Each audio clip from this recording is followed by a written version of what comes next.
तो आज का वीडियो आप सभी के बीच में लेकर आया हूं। जितने भी हमारे स्टाफ नर्स की तैयारी कर रहे हैं कैंडिडेट हैं, सबको वेलकम है। तो आज का वीडियो में हम बहुत ही अच्छा 20 क्वेश्चन लेकर आए हैं एमसीक्यू, जो आप लोग प्रैक्टिस करेंगे, देखेंगे तो आप लोग को वास्तव में अच्छा लगेगा। मेरा सीधा जो है प्रयास है कि आप लोग प्रैक्टिस करते रहें कंटिन्यू। जब भी बहाली आए या अदर भी कहीं आप बहाली का अटैम्प्ट करते हैं, एग्ज़ाम देते हैं, तो आपके लिए यहाँ से डायरेक्टली बेनिफिट होगा, ये याद रखिए। चलिए आज के इस वीडियो को स्वागत से शुरू करते हैं और यह स्टाफ नर्स प्रैक्टिस वीडियो के लिए 13 नंबर का वीडियो होने वाला है। चलिए करते हैं शुरू। कहता है पेल्विस का वह आकार कौन सा है जिसमें समान यानी वेजाइनल प्रसव के दौरान सबसे अधिक कठिनाई हो सकती है। देखिए, तो हम आपको पढ़ाए थे कि पेल्विस 4 प्रकार के होता है। चारों प्रकार यहाँ पे दिया गया है। सबसे अच्छा प्रकार होता है गायनेकोइड, जहाँ से बच्चा प्राकृतिक रूप से आसानी से पास कर जाता है, ठीक है। लेकिन जो एंड्रॉयड पेल्विस होता है पुरुषों में ज़्यादा होता है, और यह पेल्विस जो है काफ़ी ख़राब होता है प्रसव के हिसाब से। प्रसव में यह डिलीवरी काम नहीं करता है, बहुत मुश्किल देता है, ठीक है। आगे बढ़ते हैं। दूसरा नंबर का प्रश्न है कि शिशुओं में किस रंग के आईवी कैनुला का उपयोग किया जाता है। सब लोग को पता है, शिशु में 24 नंबर जो होता है आपका येलो, सी ऑप्शन राइट होगा। नेक्स्ट क्वेश्चन है 3rd नंबर है, जांघ के उस प्रकार के एम्पुटेशन को क्या कहा जाता है जिसमें कूल्हे यानी हिप से लेकर घुटने तक के सभी स्तर शामिल होते हैं।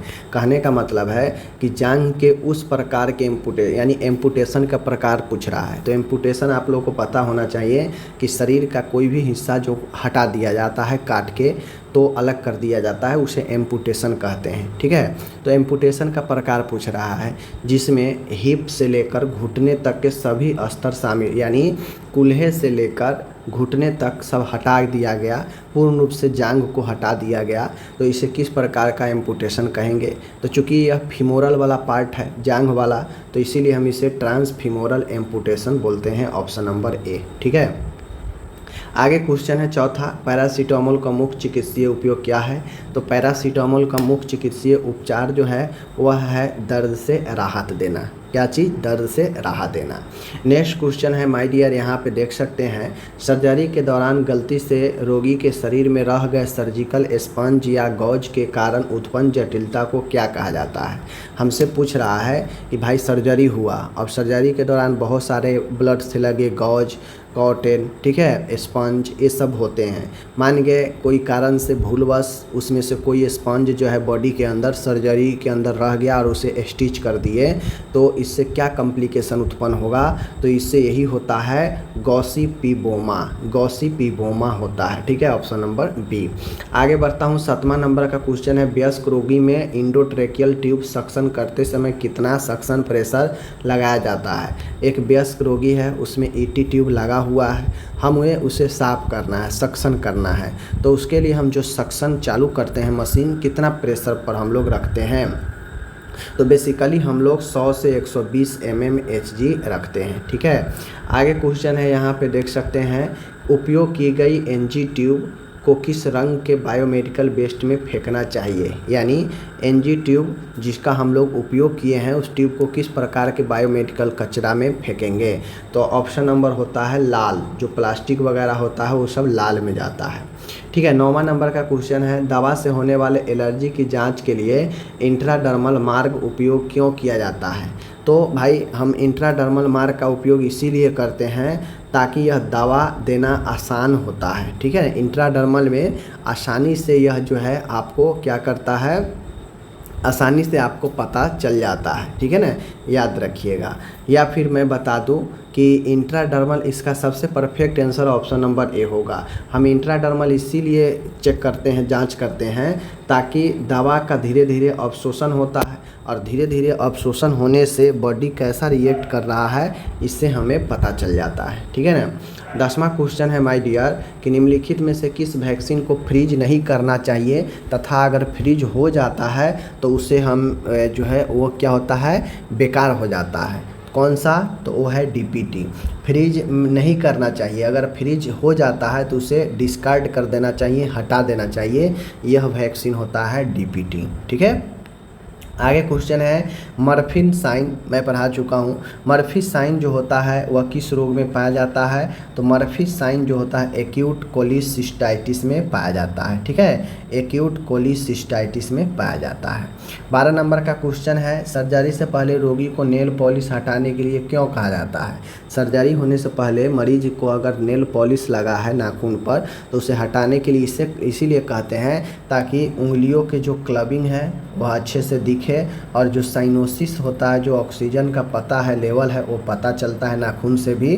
तो ए और बी दोनों इसका राइट होगा। ठीक है। 13 नंबर क्वेश्चन है निम्नलिखित में से किस गैस की गंध अधिक तीव्र होती है? तो किस गैस की गंध अधिक तीव्र होती है? पिगमेंट में होती है। तो ये होता है किसका? आइसोफ्लुरेन। ठीक है, आइसोफ्लुरेन। आइसोफ्लुरेन का जो होता है गंध सबसे अधिक तीव्र होता है, याद रखिएगा। 14 नंबर का क्वेश्चन है 7 वर्ष का एक बच्चा सप्ताह में कम से कम 2 बार बिस्तर गीला करता है। नर्स के अनुसार चिकित्सकीय कौन सी दवा लिख सकते हैं? यानी 7 वर्ष के बच्चा है और वो सप्ताह में कम से कम 2 बार बिस्तर गीला कर दे रहा है, तो नर्स के अनुसार चिकित्सकीय कौन सी दवा लिख सकते हैं? तो आप यहाँ पे देख लीजिए, राइट आंसर क्या होगा? डेस्मोप्रेसिन। डेस्मोप्रेसिन है जो बिस्तर गीला को रोकता है। 15 नंबर का क्वेश्चन है HIV पॉजिटिव रोगी की देखभाल करते समय एक नर्स को गलती से सुई चुभ जाती है, ऐसी स्थिति में तुरंत क्या करना चाहिए? तो ऐसी स्थिति में तुरंत क्या करना चाहिए? घाव को दबाकर खून निकालना, घाव और उसके आसपास की त्वचा को साबुन और पानी से धोना, घाव को ब्लीच या अल्कोहल से साफ करना, प्रभावित उंगली को मुंह में रखना। तो अगर ऐसा होता है कोई भी इन्फेक्टेड नीडल आपको चुभ जाता है तो सबसे पहले तुरंत साबुन पानी से वहाँ के आसपास के त्वचा को धोना चाहिए और जितना जल्दी हो सके आपको क्या करना चाहिए? इसका आगे का प्रोसेस वैक्सीन और जांच करवाना चाहिए। ठीक है। 16 नंबर का क्वेश्चन है गैंग्रीन ग्रस्त अंग को काटकर हटाने के बाद उसे डिस्पोजल हेतु किस रंग के बायोमेडिकल वेस्ट में रखा जाता है? हम सभी जानते हैं, चाहे ब्लड लगे, गॉज पीस हो या कोई मांस का टुकड़ा हो, बॉडी का कोई पार्ट हो, यह सब कहाँ जाता है? पीला ड्रम में जाता है। तो गैंग्रीन वाला जो अंग होता है, जो घाव होता है गैंग्रीन, उससे अगर अंग को काट कर हटाना पड़े या सड़ कर हट जाता है तो उस अंग को हम किस में डिस्कार्ड करेंगे? पीला में। ठीक है, ऑप्शन नंबर सी।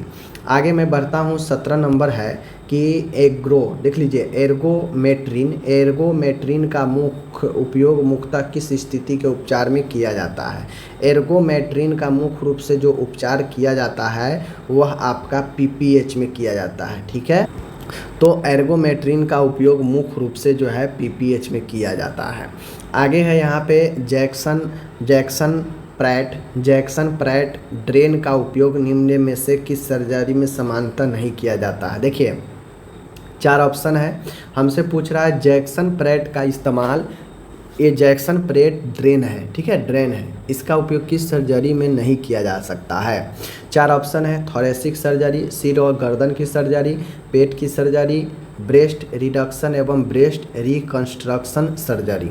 तो देखिए कहने का कुल मतलब है कि जैक्सन प्रैट जो होता है यह आपका यह एक ड्रेन है जिसका इस्तेमाल थोरेसिक सर्जरी में नहीं किया जाता है, बाकी सिर, हेड एंड नेक सर्जरी में, पेट की सर्जरी में, breast reduction, breast reconstruction surgery में इस्तेमाल किया जाता है। ठीक है। 19 नंबर का क्वेश्चन है शिशुओं के मुंह में दिखाई देने वाला सफ़ेद पैच जिन्हें छूने पर रक्तस्राव हो सकता है क्या कहलाता है? तो पेनसाइटोपेनिया, ल्यूकोपेनिया, माइलोमा। तो शिशु के मुंह में दिखाई देने वाला सफ़ेद पैच जिसमें छूने पर रक्तस्राव हो सकता है यह ल्यूकोप्लेनिया कहलाता है। क्या कहलाता है? ल्यूकोप्लेनिया कहलाता है, याद रखिएगा, ल्यूकोप्लेकिया। तो आज का यहाँ पे आप देखिए 20वां नंबर का प्रश्न है फैलोपियन ट्यूब का मुख्य कार्य क्या है? तो फैलोपियन ट्यूब का मुख्य कार्य हमसे पूछ रहा है।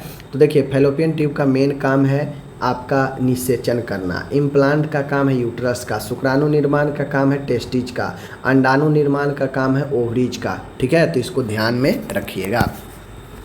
चलिए आगे चलते हैं। 21 नंबर का क्वेश्चन है, प्रसव पीड़ा लेबर पेन वाली गर्भवती महिला में गर्भाशय संकुचन यूटेराइन कॉन्ट्रैक्शन का आकलन कैसे किया जाता है। यानी लेबर पेन शुरू है, एक महिला को गर्भवती है, तो उसका यूटेराइन कॉन्ट्रैक्शन का हम असेसमेंट कैसे करेंगे, कैसे पता चलेगा कि कितना ज़्यादा गर्भाशय में संकुचन हो रहा है।